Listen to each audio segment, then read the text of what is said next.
bagus, tapi kayaknya gue kayak pusing gitu ya. Pakai skincare dulu.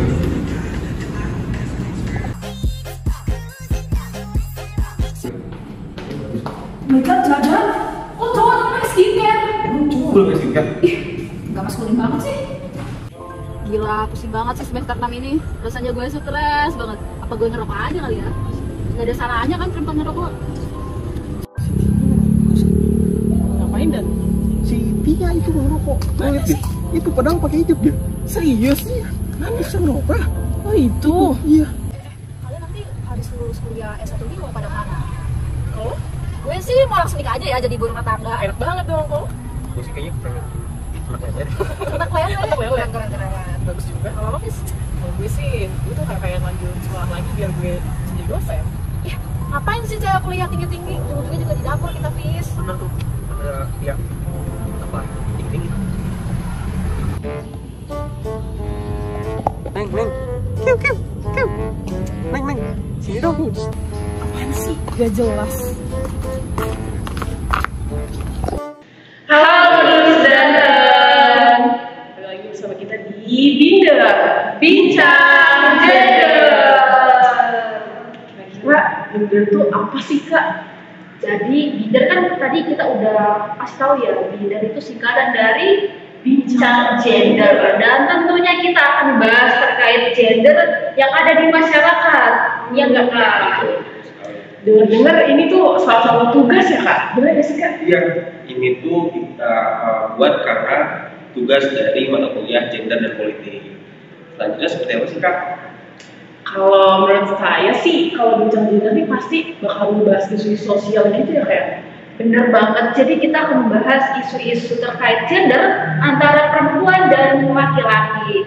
Dan memang fenomena gender yang kita bahas ini sudah banyak gitu ditemukan di masyarakat Kak. Tapi sebelum itu nih Kak, kita kenalin diri dulu kali ya. Ya kali, masa kita ngejelasin tapi Iya. nggak pada kenal gimana ini? Oke, nama Danim atau nama aja Kak? Nama dari kali ya.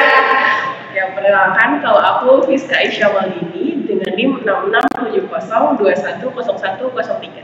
Oke, saya Zada Jabarakim dengan NIM 6670210109. Dan aku Tia Melia dengan NIM 6670210041. Oke, kita mungkin langsung aja nih Kak. Kan tadi kata Kakak itu ada perempuan dan laki-laki ya? Iya betul. Kira-kira apa aja ya yang bakalan kita bahas? Penasaran nggak? Kayaknya agak penasaran deh Kak, soalnya tadi kita udah tayangin cuplikan-cuplikan video. Iya sih, gimana nih? Ada beberapa hal yang lucu nggak menurut teman-teman? Pasti ada sih. Kayak kita bakal bahas dari cuplikan-cuplikan yang udah kita buat tadi. Pertama dari apa nih Kak? Oh mungkin stigma perempuan berhijab yang merokok kali ya Kak. Nah, kita tanya dulu nih dari perspektif laki-laki, gimana sih? Kan kita kan perempuan ya, kita nggak tahu gimana perspektif dari laki-laki sendiri terkait sama perempuan berhijab yang merokok. Oke, makasih ya Kak atas pertanyaannya. Terkait dengan perempuan berhijab yang merokok, kalau untuk saya pribadi sih, walaupun memang gender saya itu laki-laki, saya belum tentu bisa merepresentasikan pendapat dari laki-laki Kak. Kenapa? Kalau pendapat saya sendiri, merokok atau tidak merokok itu tergantung dari sifat dan kepribadian seseorang. Jadi itu walaupun memang dari secara kesehatan itu tidak baik untuk tubuh, namun itu kembali kepada orang tersebut. Jadi kalau untuk perspektif saya sendiri selaku yang memiliki gender laki-laki, saya sah-sah aja ketika perempuan itu merokok dengan dia menggunakan hijab, walaupun memang yang kita tahu bahwasanya di sekitar masyarakat ini melihat atau memandang seseorang tersebut itu memiliki style mungkin seperti itu Kak. Mungkin kalau dari kakaknya sendiri nih yang berjenis kelamin laki-laki ya, menurut kakaknya tuh perempuan yang berhijab dan merokok itu apakah perempuan yang nakal atau bagaimana nih kalau dari kakaknya sendiri gitu ya? Nah, kalau pendapat saya sendiri sih melihat hal itu mungkin memang itu tuh tumbuh dari stereotip masyarakat. Kenapa? Karena hampir beberapa case yang ada di permasalahan yang ada di masyarakat yang berhijab dan juga merokok itu hampir dominan melakukan tindakan yang mungkin merugikan dirinya sendiri ataupun orang lain. seperti itu. Jadi kalau menurut tanggapan saya pribadi, terlepas dari adanya stereotip perempuan itu memang terlihat buruk ketika dia merokok, cuman saya kembali kepada prinsip saya sendiri, saya tidak mempermasalahkan hal yang dilakukan oleh perempuan karena itu hak dia untuk melakukan sesuatu. Karena kebebasan itu adalah hak bagi setiap masyarakat, tidak memandang gender ataupun background seseorang. Gitu kan. Tapi nih Kak, kan yang paling menarik itu ternyata nggak laki-laki doang loh Kak yang menganggap perempuan berhijab itu gak pantas. Bahkan dari perempuan sendiri ada loh yang menganggap bahwa kalau perempuan berhijab itu gak boleh merokok.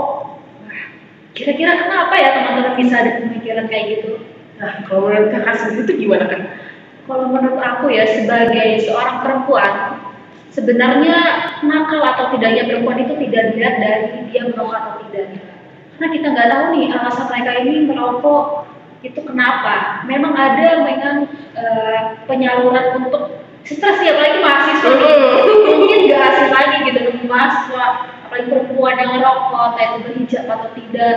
Dan itu tuh suatu wujud presentasi mereka gitu terhadap ekspresi dari kekalutan yang ada di pikiran mereka. Dimana mungkin laki-laki juga mau kali ya, kalau merokok tuh rasanya apa ya, plong gitu.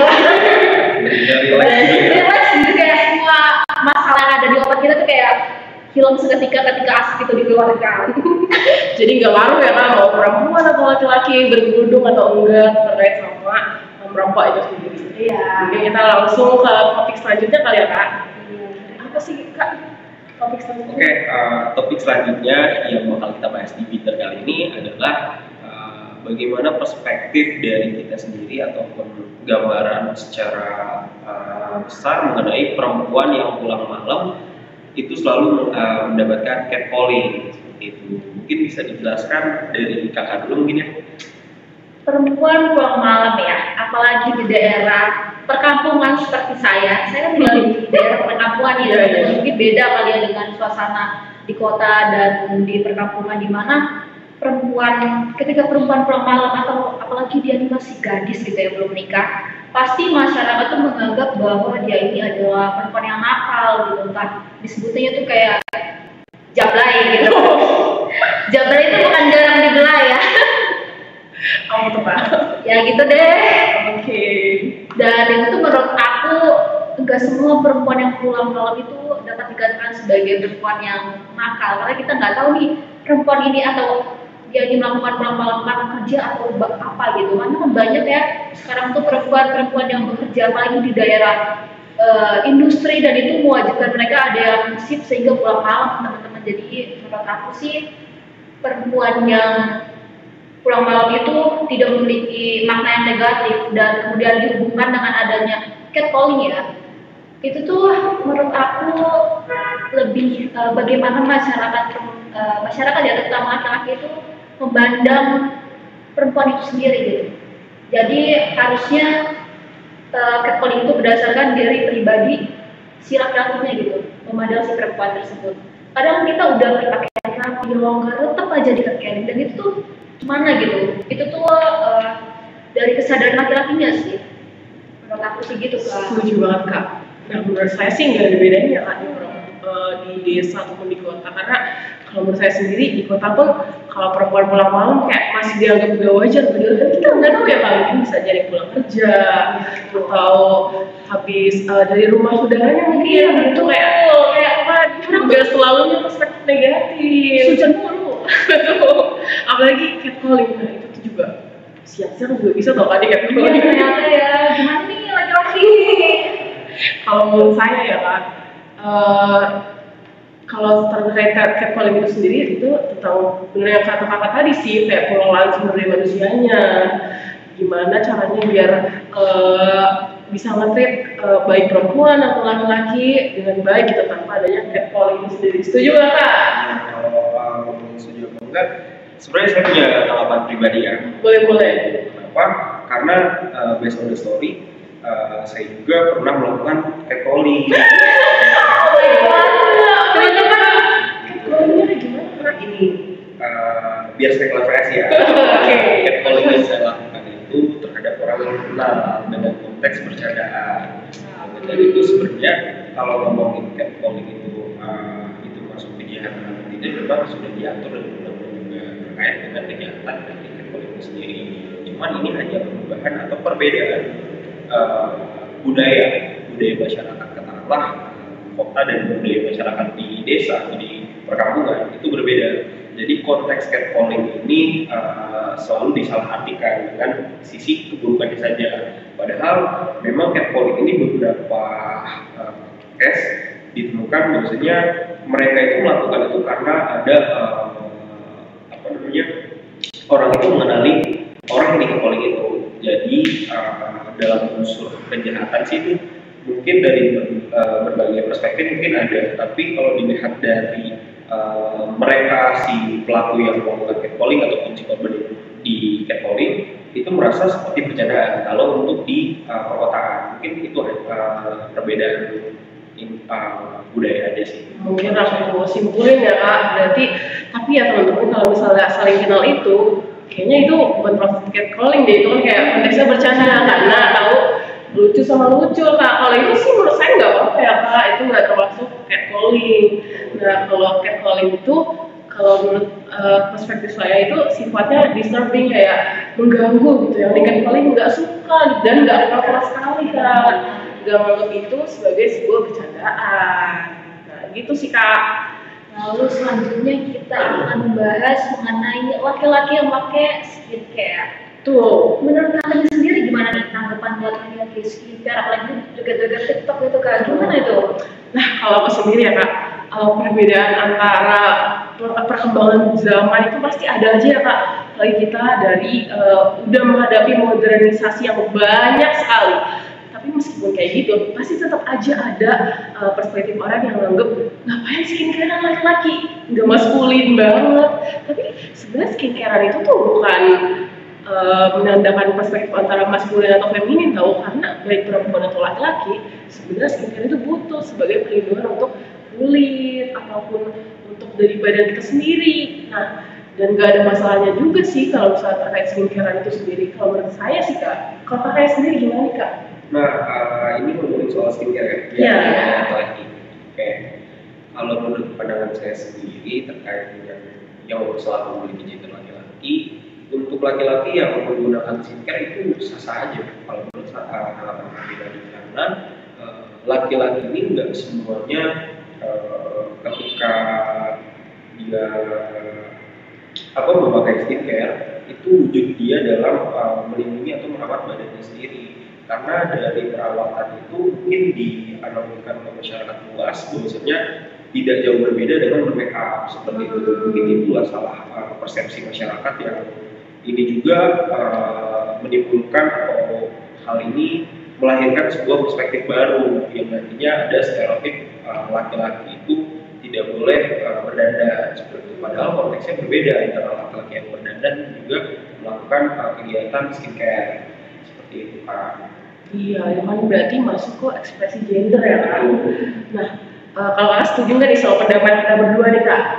Skincare itu kan untuk bertujuan untuk merawat kulit ya, bukan untuk mempercantik ya.